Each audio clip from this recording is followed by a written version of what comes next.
Wow. Makes my heart sore. Me too. How are you, Dave? I'm doing well. Welcome. Welcome, everybody. As you know, my name is Avery Saltzman. And I'm David Eisner. The co-artistic directors of the Harold Green Jewish Theater Company. And welcome to Conversations on the Green. We're back. Happy New Year, everybody. Yes, and we're live. Yeah. And on January 24th, we're going to do something a little different today. We have a panel coming up later on in the show. And we thought we'd spend some time just reminiscing. Since we can't have live theater right now, a great time to look back at some of the wonderful shows and our favorite moments. And it was exciting to see all that. I mean, when you put all the pictures together in a little montage like that, as Matt, our general manager, so brilliantly did, you look and go, oh my God, the last 13, 14 years, where did the time go, huh? It's a beautiful body of work, and I can't wait to have it grow. What are some of let's start off with one of your favorite moments. Oh, dude, it's such a loaded question because we gave birth to so many shows, but I was thinking about that, and I think Rose is a favorite of mine only because it was the first show of our season, and then 10 years from the day, our 10th year anniversary, Lally Cadeau came back and reprised the role again, and to me it was fascinating because it was a whole different show. Because Lally had so many different, more life experiences as she got older and as Rose got older. It was extraordinary. It was so cool for me too, because for a couple of reasons. Yeah. Personally, I worked with Lally for several years on a TV show in the 80s. So to get to have her start our theater company, she's one of Canada's treasures. Yeah. And then 10 years later, I got to direct her. And that was wonderful experience. My first actual professional directing experience. Yeah. But the first year with Daniel LeBlanc, we got 5 nominations. The very first show, she won Best Actress. Yeah. And for me, it was also a reminder of the elemental nature of distilled down of theater is great, just a great story because it's just her on a bench. Yeah. And it kind of covered 20th century jewelry through her life. I loved the new works we developed. I mean, I loved, the times that were changing and the jazz and Knishes and Grits, Well, and you directed those and helped develop. And To Life, which was, which took us over a year, me and Tim French to develop. And that was great. And selfishly, I mean, we'll talk about this later with one of our guests. I mean, Therefore Choose Life, which came from our In the Beginning festival, and then we got into the main stage. That brought me back on stage doing 8 shows a week after 8-9 years of being away from doing a regular run of a show. 100%. And it has a great pedigree with the other cast member and the writer of the show, who we'll meet shortly. But that was a profound show too. First of all, it's wonderful to bring something to life that didn't exist and increase the canon of Jewish theater, Canadian Jewish. And I remember one of my best friends, Barry Beck, said that this really hit him in the gut. His parents were both survivors, and it just hit a chord like no other play, which is fascinating for people. I think that's the beauty of a lot of the shows that we've done over the years. They've hit chords because the themes behind all our shows are sort of universal or are appealed to the culture and religious aspects of who we are as a community. So I mean, we touch everybody in such a visceral way, which we'll talk about, and so it's just going back right after Rose. I remember we started. We seeked advice from many an artistic director, and one of them, Brenda Wasserman, said, "Women." Brenda Wasserman. Bryna. Third time a charm. Bryna said, "Women go to theater." And that's why partly, and we said, well, what shows do you recommend? Rose and Sisters Rosenzweig. Right. Sisters Rosenzweig had such an elegant, beautiful set. Oh my God, yeah. It was a great first season, but I wanted to talk about the first play of our next season. We got to work with from Shaw Festival. Christopher Newton and Kinder Transport. That was a thrill. Yeah. That was a great lesson for us too, because I remember we thought who would be wonderful to direct this piece, And we said, we can't go to Christopher Newton, artistic director emeritus of the Shaw Festival. Yeah. But when we called him, he said, of course, I'm not working. Yeah, I know. I'd love to. Yes. And we casted. Jennifer Jalaszynski. That was her first. He was wondering about who we should, and we were promoting that, and she ended up becoming a company member at the Shaw Festival. Yeah. But I remember, and this is what we do. Audience might not know. Every opening night, almost every opening night, we don't sit in. We're too nervous. No. And that particular one, which happened a few times, we heard the technical aspect to the projection stopped. Opening night. That was opening night. Yeah. But I remember we didn't go in, but I do remember vividly as our audience came out of the doors, and I don't have this great adjectives, but they're stunned, sort of, such a reaction that like everyone seemed stunned. And there are times when we do other shows, Model Apartment, which was a very challenging piece. When people come out of the theater, the looks on their face going, guys, what were you thinking? Only because the subject material was very difficult in dealing with the legacy of the Holocaust on children. So, but I think it's important for us to do shows like that sometimes. Absolutely. I remember going to Israel, and I think it was from the Camaraderie Theater saying you acquire your audience and then you lead them. So fortunately, we have a pretty same aesthetic of what we like, but we want to challenge our audience every year, and we put in a show that pushes buttons and challenges. Right. And the director for that show, Tanya Jacobs. Yes. I remember she said, that's okay. Not everyone's going to like it. You're going to get some, but have big shoulders. And that's why we're doing this. And accepting that really helped as well. And also the big blow up that we did with the rave that would happen to be in the New York Times that we put in the lobby, remember? So people came out, so they had some justification on the to give it some context. Yeah. But it was, with mental illness and the Holocaust, it was extremely, it's a messy subject about the legacy, and that hit. And every show has had that. It's a good segue to bring our first guest in, because every show has a cultural and religious connotation to some kind, I think. And because they always said that theater, temple and theater, synagogue and theater is like a temple, right. Because we present to our audiences ideas and themes and illuminate identity, history of Jewish culture, and this gentleman we're going to bring on has helped us, and we'll talk about that with several shows, and we have a great connection with Temple Sinai. Yeah, do you want to introduce him? Sure, he's a good friend of ours, and we look forward we're grateful for all the past co-productions and work we do at Temple Sinai, and what he helps us with. And in the future as well, we're planning so many things. Cantor Charles Osborne is going to join us right now. Charles, how are you? Hi, you can hear me, you can see me. Yeah. Hear you and see you. Excellent. Yeah, no, I thought it might have been a little overstatement to refer to me as a gentleman, but that's okay. It's for the public. I have to tell you that in preparing for this segment just now, I was recalling Elie Wiesel's oft-quoted statement that God, here we're back. Oft-quoted statement that God created man because God is fond of stories. And it whimsically occurred to me that if Judaism is our religion, maybe theater is God's religion. Oh, I love that. Have you ever thought? Yeah. But what it does highlight is how fundamental storytelling is to the human condition.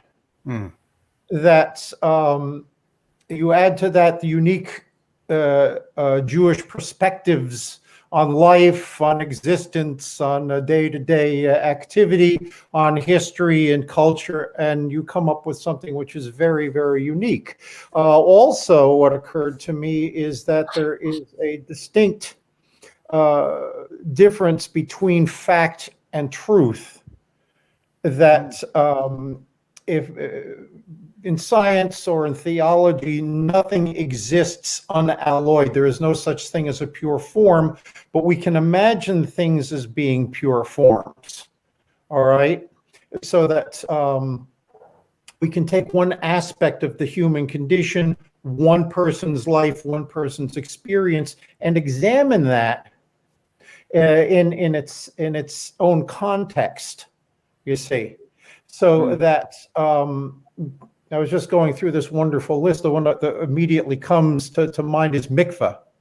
Okay, that all of the characters in mikveh have this wonderful ability to refer to their outside lives, but are able to focus on themselves and their compatriots in this one small space and time during the show. And it's the interaction between these and how people respond to their own lives and are able to portray their own lives to people who are in a similar situation. This is where the tension occurs.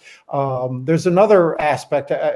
Undoubtedly, you've studied French opera, and this is French grand opera, absolutely. That, or Greek drama for that same basic idea. 5 acts with the major cathartic climax in the 4th act, etc., and so forth. That a good playwright is able to take these individual experiences and structure it in such a way so that we're not only carried along by the story, but we're also able to experience it on a gut emotional level as well. Wonderful stuff. And you guys know I've got some theater experience of my own. Right. And Harold Green is as good as any place I've ever been. All right. And that includes New York, all that stuff. All right. And you've helped us over the years on a few productions. If you want to, for instance, The Jazz Singer. Yeah, I think if I hadn't gone into the Cantorate, I probably wouldn't have been a history teacher like my younger brother. I love doing the research. I love finding out all these amazing things. The fact, for example, that when the Jazz Singer movie came out in 1929, 1926, 1928, so, yeah. something in there, George Jessel was on tour on stage playing the Jazz Singer. Okay. The movie comes out and people are saying to themselves, why should I spend a nickel to see Georgie Jessel live when I can spend a quarter and go to a talking picture show? Right. And basically the night that movie came out, Georgie Jessel got stranded in Kansas City. I mean, it just, audiences wouldn't come. But I remember two of the leads, Patrick Cook, who played the ace. I wouldn't say the Al Jolson role because it was not that, but he played that character, and also there he is, and Victor Young, who played his father, the rabbi. Both were not Jewish, and you had to teach them Hebrew. Victor had to learn Kol Nidre, did he not? There was not just Hebrew, it was also certain chanting, both of them doing it in what you would call an authentic tom being right. The Hebrew word for taste. Okay, so it had to have the right flavor to it, had the right sound, and that those kinds of things. There was actually one little anecdote to that where my rabbi Michael Dolan comes up to me and says, the Kol Nidre that you did in that show, 2 of the words were not in the order that we usually have them. And he asked me why that was. And well, it just so happened that I have in my possession a machzor that was published in 1911 on the Lower East Side in New York. That would have been the machzor that they would have used in 1921. Wow. When the show is supposed to have taken place. So I used that order of the Kol Nidre pair just to give it just that little extra feeling authenticity. Of authenticity. Yeah. But you also give them a sense, which is really interesting. You were able to treat them through the what you were teaching them from an acting point too. because there's so much wealth and history and feeling behind those words in Hebrew that you were trying to impart. So I mean, it wasn't alone the learning of the words, but it was the intention behind everything too that you helped these actors a great deal. Anybody who is serious about theater wants as much backstory as they can get. Right. That's the reality, because you're trying to bring a wholly developed human being onto the stage. And without all that background material, you simply can't synthesize the character the way you want to. And then you also did, we brought you in for Bar Mitzvah Boy also, where, because one of the characters had to correctly put on tefillin. And that I remember was really interesting, because we had a chunk of it wasn't just putting on the tefillin. The tefillin had to be put on within a span of 2 minutes over dialogue. So we had to do the timing. I remember, because I directed that piece. We had to put the timing on and how to put the tefillin on and what line did we put that on and where did we cut that. That was a really fascinating day. That's what you call a crash course. Yeah. We managed to do that. I also am one of those people who has the ability to take a right-handed set of tefillin and retie the knots into a left-handed set of tefillin. I don't like to do it because yeah, I can do that. Wow. But that was a lot of fun. No, there were a lot of these. Walk Me to the Corner with Brent Carver. That's right. Did Brent spend time with you? We did. We sat down, Michael Dolgan and I, and he, and talked about. That's right. What we could do to bring a little more, again, a Jewish flavor to the whole proceedings, and he was wonderful about it. He was. We talked a little bit earlier about about both temples, the theater and stuff. Oh, I lost my train of thought. Synagogue. Oh, but a lot of our audiences, when they play, like a lot of our actors, like we brought Eric Peterson for Model Apartment. Also, he non-Jewish, but he felt he was playing for a community. He loved playing for our audiences because he felt a sense of community that he had not, a collective group that he had not felt performing in other theaters. And he wanted to honor that. And he was very conscious of, first, he didn't want to play it, Eric Peterson in Model Apartment, because he didn't think he had the right to play it. Yeah. But we pride ourselves on hiring the best actors, and it's the plays that are the Jewish part. But there is but very quickly, I remember you mentioned about research from an actor. I know Brent Carver spent 6 months learning Hebrew, and because he had 2 lines in. Was it Fiddler? No, might have been Fiddler as well. Yeah, but but he just wanted to have that as part of who he was, and that's what an amazing, on another category level performer he was, of the transcendent ones, which are very few and far between. Yeah. Sorry, go ahead, Dave. No, I was going to say we don't really have much time left before we go to our next one, but any other quick favorite shows before we move along? Well, the Pianist of Williston Lane, I had to mention this, not only because it was in and of itself an incredibly compelling story, but also because, and you'll love this, or I love it, in the music they were playing before the play began. All right, I hear this voice come over the speaker system. They were playing some period music, and I'm saying to myself, hey, that's Richard Tauber. Now, Tauber was one of the quintessential Viennese singers of the time, and he was able to get out. His dad was Jewish, and he was able to get to London when things began going hostile in 1939, and he spent several years trying unsuccessfully to get his good friend Josef Schmidt out. Now, Schmidt is one of the immortal singers of the 20th century, served as a cantor in Berlin before the war, was a major movie and radio star in Germany in the 30s. And he had all of the papers ready to have his friend Josef Schmidt released from a Swiss internment camp in 1942 when Schmidt died of a heart attack in his late 30s.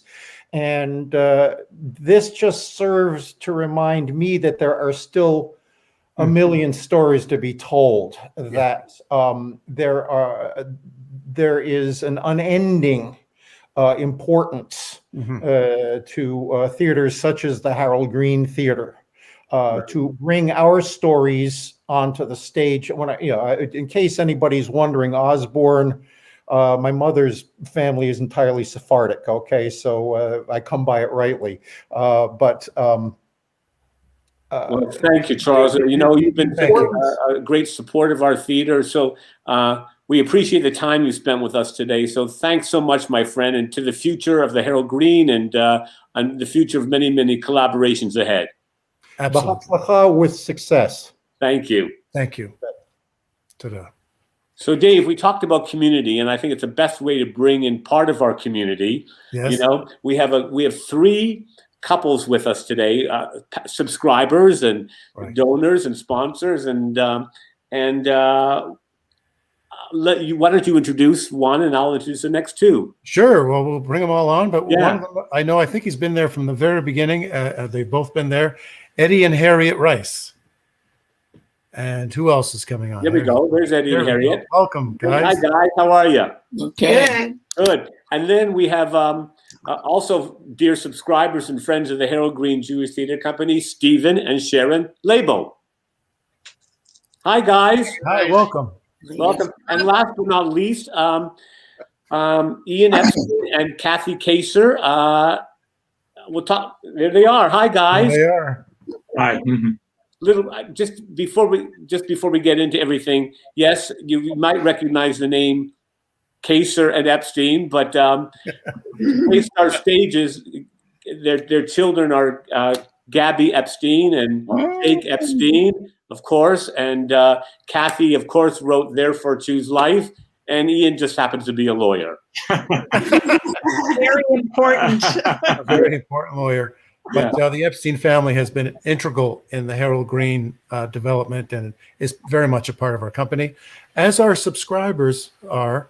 And I wanted to ask you, starting with Eddie and Harriet, how long have you subscribed to the Harold Green, and what was your first show? The very first show that we saw was at the Elgin Theater. I think it was the first show that you put on. Well, we started actually in the Jane Mallet. We did Rose. The first one, are you thinking of the Winter Garden Theater? Yes. Soul of Gershwin, I think. Soul of Gershwin was the first show we did in the Winter Garden. Okay, so it was the Winter Garden Theater. That was the first performance. The first one that you saw, right? Yeah. Oh, very good. We've never missed another one since then. Oh, so cool. And Tuesdays with Maury was also at with Hal Linden was also at the Winter Garden. Yeah. And, I must say that one of the things that have impressed me the most from the Harold Green is the quality of the actors and the acting that we've seen with the various story and plot lines.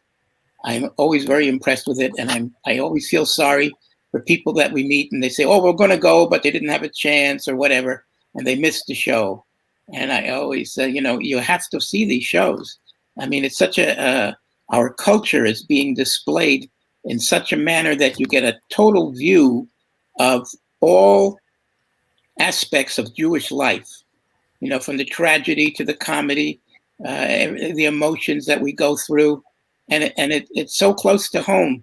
And it really exposes us through theater of what our culture is. And I'm very proud of it. And I'm proud of the Harold Green for doing it. And, I just wish you guys continued success. Thank you. Kind of you. And why don't we move along to, let's go to the Epsteins now. What was your first show that you saw? Do you remember? Well, we were trying to remember the first show. For me, I think it was Sisters Rosenzweig. I know that we were seeing you at the Blue Lapel, and that's when we became subscribers and have, I think since then, have seen every show that you put on. So we're avid followers like the others that are here. Cool. Cool. Well, and Steve and Sharon, I think you were with us from day one. From day one. Oh, was that right? We were ex-Montrealers who didn't have a life. Theater, we used to fly to New York to go see all the shows. Then Harold Green came along, and who needed anything else? Okay. And the fact, I think that I personally either threatened or said to my friends, this is the theater you're going to join. And as you might have realized, subscription went up. And the row behind us are all our friends. Oh, that's cool. I can tell you, though, we saw Brighton Beach Memoirs and Lost in Yonkers on Broadway. And then we saw them at Harold Green. Right. And we both liked them better at Harold Green. And it wasn't just the way the play was done, but kind of the whole theater enjoyed it more. I think it was like being at a simcha, because the people that were watching it with you got it better than the crowd that was at the other theaters, because you had what I call family sitting around you. Well, that's what we just talked about earlier when Eric Peterson came to do Model Apartment. He just felt that sense of community, and we feel that too when we sit and watch a show. It is fascinating because the other character in every play we produce is the audience and what they bring to it. And there's this connective tissue that happens. And you're right. There is something unique about our audience that, like a magnet to the Jewish material we present, that elevates it even more. And it also is a thing of the only other thing I could compare it to is when we go for the high holiday services and you run into people you really haven't seen for the last year. When you come to a Harold Green play, it's like you know who you're looking forward to seeing. You also know who you're going to avoid. So it goes both ways. And our audiences also tell you, out loud, what they think in the middle of the show. Kathy, don't you remember the opening night of Therefore Choose Life? Yeah. Of course, and God bless Lisa Horner. She comes out and she is supposed to do this beautiful monologue that starts off the show. And God love our audience. Lisa opens her mouth and from the back row, can't hear you. Oh my God. I think we were, that was in the very early days of being in the theater at the Toronto Center. Oh, right. And so I think you were still struggling with the sound. It sounds exactly. Like problem. It was the first show. Oh, that's right. We opened up the new space. Yes, we did. Yes.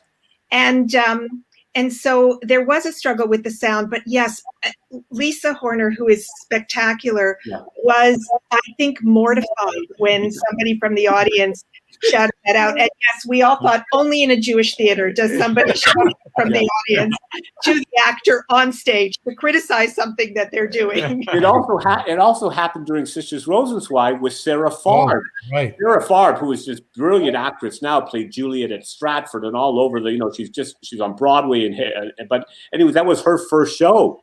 And also someone from the back yelled out, can't hear you. So, that's our audience. Yeah.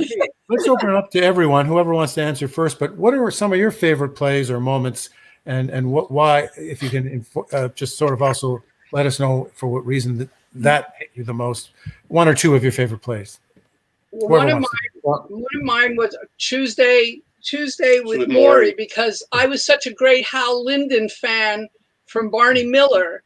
And it was like just watching it again. I expected the rest of the characters to come in from that show because that's how comfortable I felt. I felt I was sitting right there with him and it touched me. But every musical piece that you put on together with all the singers and everybody involved, that to me was I was like a little kid in a candy store, so looking forward to listening to the music and the singers. And you, David, who God bless you, got my mother who was visiting from Montreal a ticket. To Irving, Berlin. We were looking to get an extra ticket. And I put my mother and Stephen together as punishment for each other. And I myself sat by myself. And it didn't matter where I sat. I was with family. And those concerts touched my heart. And I would walk out of there. If I could sing, I would have, but I would have scared people. So I just had a smile on my face. I just want to say the main reason we have such great musical elements to the Harold Green is Avery Saltzman. Well, that's true. That's true. Your connections, you love it. You love musical theater, and that love comes through with what you bring. Thank you. And how you created a lot of these shows, and it's been a wonderful part of the Harold Green. Yeah. Our audiences love music. I mean, you know, if music be the food of life, I mean, it just goes into the soul. I mean, music I mean, Kathy, your kids, you and Ian. I mean, Gabby. I think was her first time with us was To Life. Yeah, was nominated for a Dora for that, and. I mean, I should let you talk about her. I mean, I was going to say, what are your favorite shows? But, you know. Well, you know, hard for me to be totally objective here because I've loved all the stuff that Gabby's done, Jake has done, and Kathy, of course. But the music, you mentioned the musical stuff, and of course, Funny Girl, which was also wonderful concert production, and funny thing happened on the way to the Forum as well. Another great musical that I enjoyed, and Mama Lotion, I remember, as being another one. But one of my favorite plays, and this was something that resonated with me because I'm originally from South Africa, was The Whipping Man. Oh, yeah. Because of course, the story about having relations between black servants and Jewish family, and something that was certainly very common in South Africa. So that was a play that really resonated with me. I mean, I remember wonderfully acted, that play. It was really special, and a play that resonated with me very much. So I'm just going to echo what Ian has said. We are a little bit biased because our kids have been involved with Harold Green, and I've been involved with Harold Green, and certainly anything that Gabby's been in. To Life was fabulous, but also Stars of David, which I thought was such a beautiful show that she was in, and any of the concerts, of course, that she's been in. And Jake, of course, not only co-wrote To Life with me, but starred it along with you, Avery. Yeah. Coming back to the theater after many years. So that was, writing that show was one of the thrills of my life. Bringing it onto the stage at Harold Green was certainly one of the thrills of my life, and having Jake in it. But I'll just add one more show, because our family that's been involved with Harold Green is beyond just our nuclear family. I've mentioned this before. Our nephew, Jonas Chernick, was in My Name is Asher Lev. Yes. And I remember I sat in the front row for that. I don't love sitting in the front row, but I had a ticket in the front row for that play and just sobbed through the end of it. It was so moving and touched me so deeply. So all of those. Just going to Funny Girl for a sec, Dave. I mean, what was so beautiful about Funny Girl? I mean, we did that for Gabby, and then she did it at the Miles Siegel Center and stuff like that. But what was lovely about that concert, the same thing with Forum, but especially with Funny Girl, we got to hear the arrangements, the original arrangements of a Broadway musical. I mean, they don't write stuff like that anymore with that overture, and it was an orchestra. And just to put a plug in for Mark Camilleri, the brilliant Mark Camilleri, who has musical accompanied so many of the shows. All of ours, basically. He is just a genius, at the keyboard and in thinking about music. So he's also part of the experience. We've developed a family over the years, of everybody, and it's been great. And Eddie and Harriet, what were some of your favorite shows? Well, mine was also The Whipping Man. Yeah. But I found that the Black Theater Company that you Obsidian that you worked with was excellent.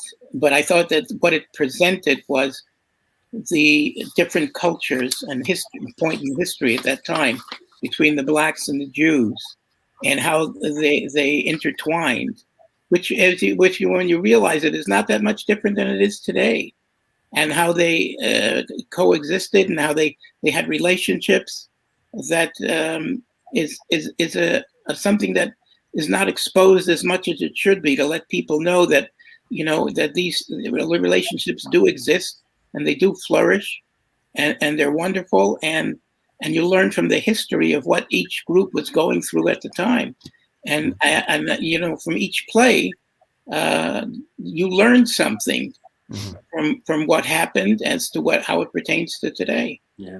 Such as the Nazi hunter, that too, it was even a one-man play, but you were so drawn into the fact of how many other people were involved with it. But so, you know, the acting was excellent. Storylines you learn something from, and that's what we enjoy the most. Yeah, that was the Simon Wiesenthal. Yeah, Harriet. Wow. I liked Funny Girl in Concert and Lost in Yonkers. Yeah, cool. Stars of David and Joel Grey. Yeah, Joel Grey was fascinating. What a thrill to work with him. Yeah. I also should mention I also found very intriguing the mikvah. Yeah, mikvah was a powerful because that's an area that even I think a majority of Jews do not realize as part of our culture of what exists and how the people in that milieu live. And it was an eye opener for that. I used to be a lifeguard in the mikvah, but that's another story. But how wonderful to have 8 women on stage and directed by a woman. And we saw an audience that we hadn't seen would come to see the play because of that, which was kind of cool too. Yeah, I many times I ask even people that I know that are not Jewish that there are plays that should be seen. Mm-hmm.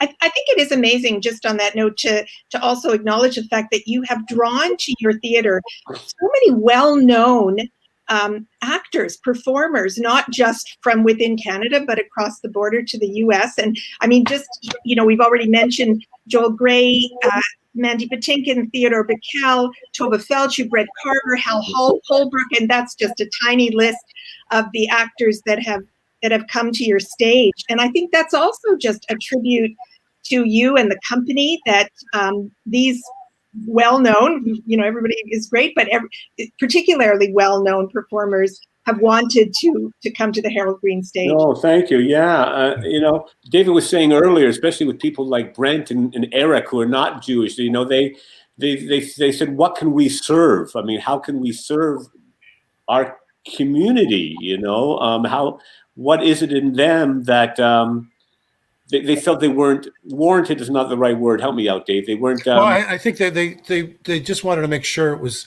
authentic. Correct for them to play the role, not being Jewish, right. And to be able to serve the piece its justified character, to give it its reward. And I think we always tell them it's you serve the play and you serve your character, and that's all we're looking for in the best actor to do that. And and that comes through. So we also look to hire Jewish actors, and we've had wonderful Jewish actors. Teresa Tova has been a mainstay of ours. I'm reminded very quickly, she did the play about the painter. Bella Chagall? Yes, Bella Chagall, and talk about technical difficulties. I don't know if it was opening night, but one night or one afternoon, the screen wasn't working. And the audience was furious. Should we go on? Shouldn't we go on? And we did go on. Yeah. And then she came out after and spoke to them all. And it was a special performance because of that. But that's part of the live theater aspect to it. And I just wanted to ask, we know our favorite plays. Sometimes we have very challenging plays, as Avery mentioned, that is not to everyone's taste, but does push the boundaries a bit. What are some of those of each of you might have had that maybe wasn't to your taste, but pushed the boundaries or you found very challenging? That resonated you because of those reasons. Yeah. Okay, I'll jump in. I have to say there's not been a play that I have not liked or appreciated. I really do appreciate everything that you bring to the stage. And I love the fact that you are willing to push the boundary. I mean, I think you need to think of your audience that is there today, but also the audience that you hope to get tomorrow and in the years to come. So the fact that you have been willing to bring a play like Mikvah to the stage that has nudity in it, or a play like, we haven't mentioned the play Actually, which deals with consent and the possibility of sexual assault, again, is a play that just kind of pushes the boundaries. So personally, I love when you do that. I mean, I love all the musicals and the traditional stuff and everything that's feel good. But I really love when you kind of go beyond that and you challenge your audience to just get a little bit out of their comfort zone. And we talked about this a little earlier, but The Model Apartment was one of those that thought was, came out of that thinking, boy, they pushed the boundary a little bit on this one, and but good for you for doing it. Oh, thank you. Thank you. Stephen, you go ahead. Oh, the one that really blew me away was The Pianist of Willesden Lane, because not only was the story spectacular and true, but this was her daughter starring in it. And it was quite incredible how she was portraying her mother, and she was also a concert pianist. And it was just an incredible experience. What didn't you like? What didn't you like? No, you were just talking about actually, and a bunch of the friends that we're with were friends from law school a long time ago. And we all walked out just arguing about what it all meant. And it was great, but it was like being in a class at law school. Yeah. Because it was such a fascinating portrayal of a really difficult subject. Yeah, getting to the gray matter of it. Yeah. I like Eddie, the fact. Harriet, is there any shows that? Sharon had. agree. Sorry, Sharon. I was going to say, more often than not, I have walked out going, I look at the acting, I love it. I look at the stage, I look at everything, and I put it into one big package, and I love it. There are times I walked out and I can't put my finger to say there was anything that I walked out and I said, I've come out of plays before going, well, that's 2 hours I'll never get back, and be upset from that perspective. But I've also come out, I've never come out saying that from a Harold Green play. I may come out saying, that wasn't my favorite one. That's not my favorite. It doesn't come to mind which ones they were. I do know the ones that made me think, like Mikvah, which I never thought about it. I just knew what the mikveh was, but never thought very much about it. This put ideas and a thinking mode to me, which is difficult in the best of times. But you loved Golda. But Golda was my favorite because I became so proud in that watching that play. I wanted anybody I knew, and I wanted particularly people who weren't Jewish, go see this play and realize that the koyach, everything that you needed to be that person, and how many other people in Israel are like that, and how many Jews around the world are like that, and see it from that perspective. It really got to me, where other ones can't say there was one I didn't care for. It just wasn't my favorite. Right. But have I put the crowd to sleep yet? No. Tola Felch is a force of nature. It was in her bones that play. Exactly. So brilliant. Also a transcendent performer. Yeah.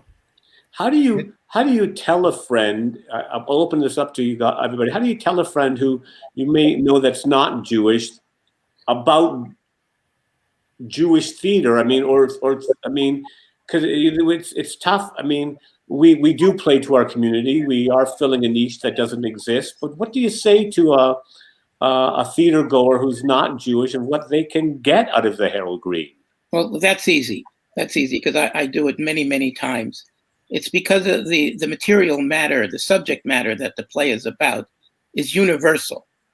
It's just that when it applies to our Jewish culture, right, that it has that particular importance to us. But if you look at the material of the entire play, the subject matter, it could be translated into any culture. And I think that and as a result of that why I tell people who are not Jewish to see it, to realize that even as Jews, we go through the same problems and experiences that other people go through as well. This may have a Jewish twist to it, but it's still universal. And I think that's probably one of the main reasons I recommend it, is because of its universality, that they should see it. Right. Right. But also the point that Kathy made earlier is that the caliber of the performances, the productions, this is, it's first class theater. So, you go and see something like The Whipping Man or Golden's Balcony or the Joel Grey Show. I mean, this is a show you could see on any Mervish stage or any, a Broadway stage. I mean, the caliber of the acting, the productions have been superb. So I think that's been, a reason to encourage anybody who likes theater, whether they're Jewish or not, can really appreciate it and enjoy it. Yeah, I never emphasize, you know, when I'm speaking to friends, it's not that I'm saying go see this Jewish show. I am saying go see this great show with these actors, directed by this person, with this music and this theme. And I think that has to speak for itself. And yes, I think that's what draws other audiences in. I don't tell people it's a Jewish concert, because particularly when you look at the stage, you have a lot of people that are singing there, playing the piano, or that are part of the orchestra. They're not Jewish. And so it's not a Jewish concert, but it's a concert of people with incredible voices that reach out to anybody and everybody. Nobody there is Jewish. No one there is Catholic, Protestant, or God knows what. Sorry, God. But these are people who are just together listening to something they love, which is singing and music. And Avery, you put it together so well each and every time. No, thank you. Just help David, but I had to put it to Avery. But it's funny. It's I think we're at a time where we say he, she, or he, him. We're getting very specific.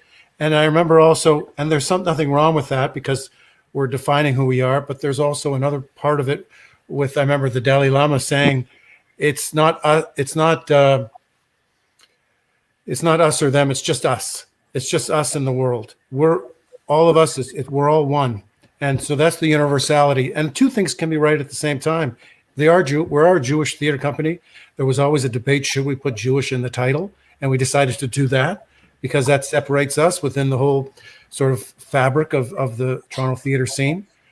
But there's a universality, as everyone is saying, that a good story is a good story and can, although the specific, as Cantor Charles Osborne is saying, part of what the story talks about, there's a second universal sort of idea that is a part of humanity that bleeds through beyond that.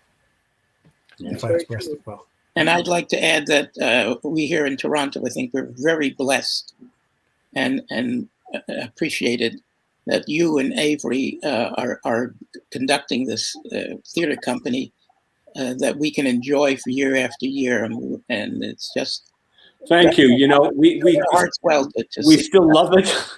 You know, and it's amazing. After every, like David said earlier, we don't like to watch our opening nights since we've moved up north of the, the Millennium. What's it called now? The Meridian Arts Center. So much the Meridian Theater. Meridian. Opening nights, David and I go across to Dairy Queen and get a blizzard, and then come back to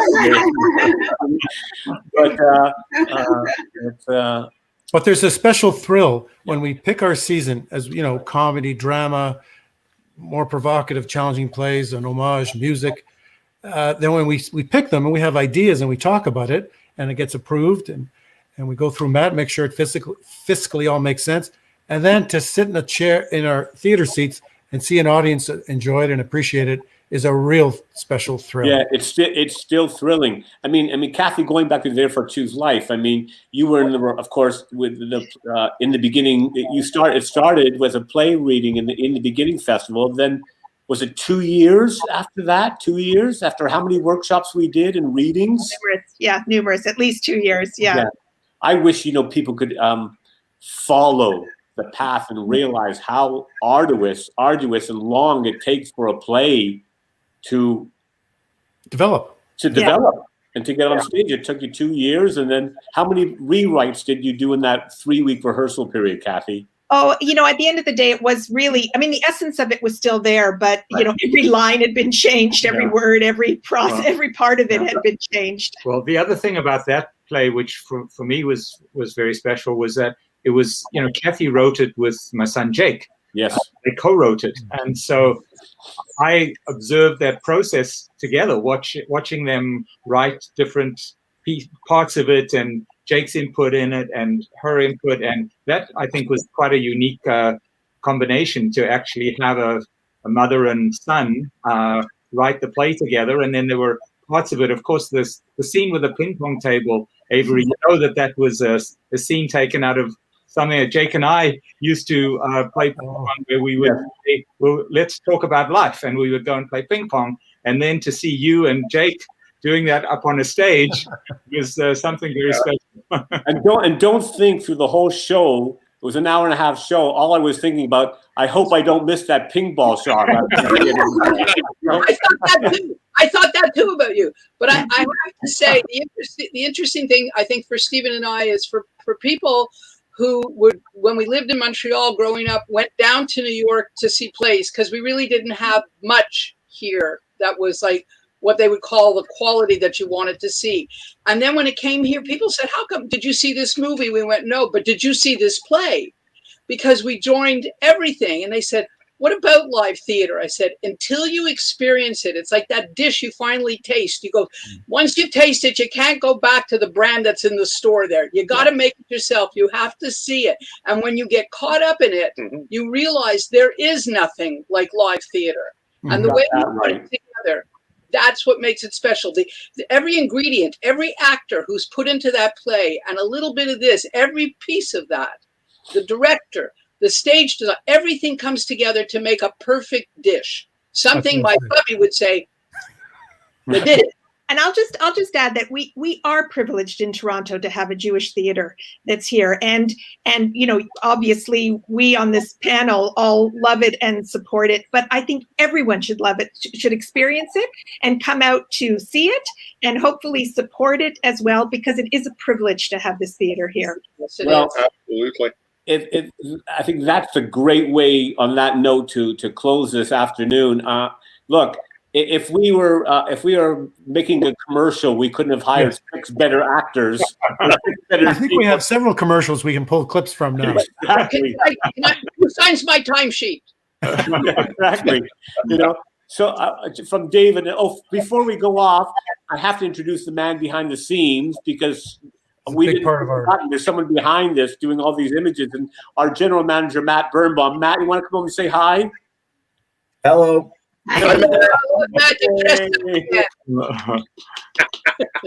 Our company is the 3 of us, and he's a huge part of our success. Yeah. So I'll speak first, and then Dave can close it out. I just want to thank you all, because it's so great. I mean, because we've made family over the last 14 years. I mean, it's nice to have our audience and know them by name. I mean, I look forward to seeing Kathleen and Eddie and Harriet, because, you know, always the front row, and then Sharon and Stephen always come in the first preview. And, you know, so all these familiar faces all the time who've become a family to us. So personally, I just want to say thank you to the 6 of you for taking part of your Sunday to be with us, and thanking all our subscribers and donors and patrons who have just supported David and I over the last 14 years. So thank you. Absolutely. On this cold winter Sunday, we can't wait to get back to the theater, because I think you hit it on the head. It's really about community and connection. And there's something special that theater can do for that. And thank you for all of you for contributing. And we look forward to seeing you back in the theater in person. Thank you again, guys. God bless. Take care. Bye. Bye.